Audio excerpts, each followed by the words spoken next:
皆さん、こんにちは。かなボイスへようこそ。今日のテーマは、節分です。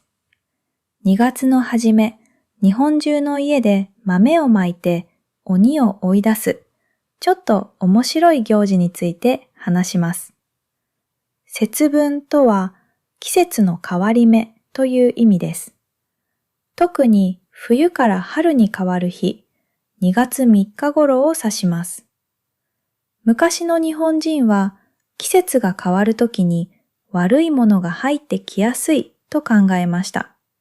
その悪いものの象徴が鬼です。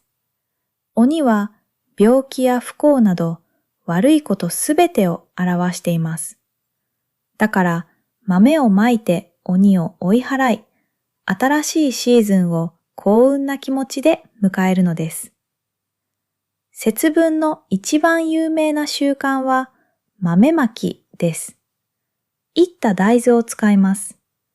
生の豆だと芽が出てしまうので、必ずいった豆を使うんです。家族の一人が鬼のお面をかぶって、他の家族が豆を投げます。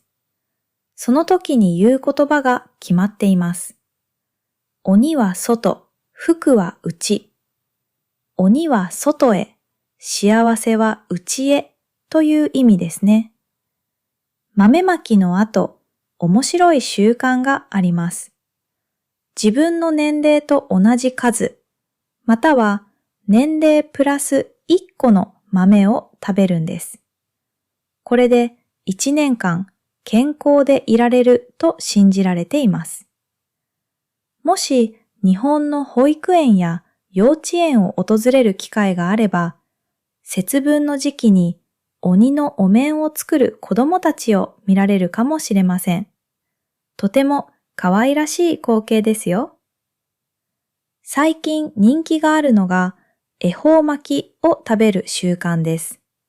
これは太い巻き寿司で、その年の恵方、つまり縁起の良い方角を向いて黙って一本丸ごと食べます。恵方巻きを食べるときは話してはいけません。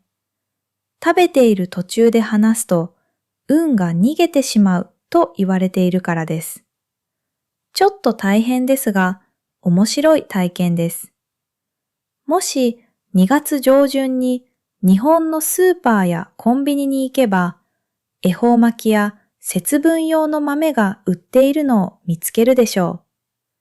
観光客の方もぜひ試してみてください。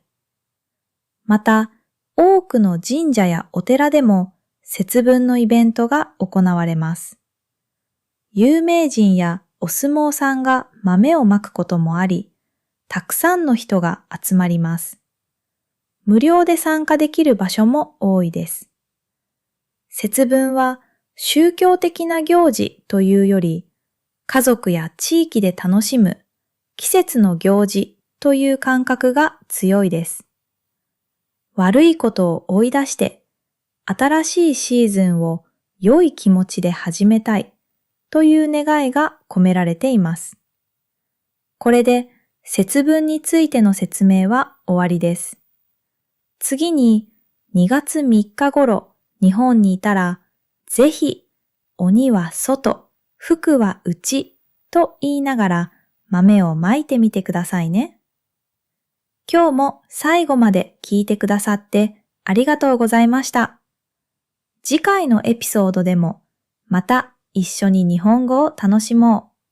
それではまた次回。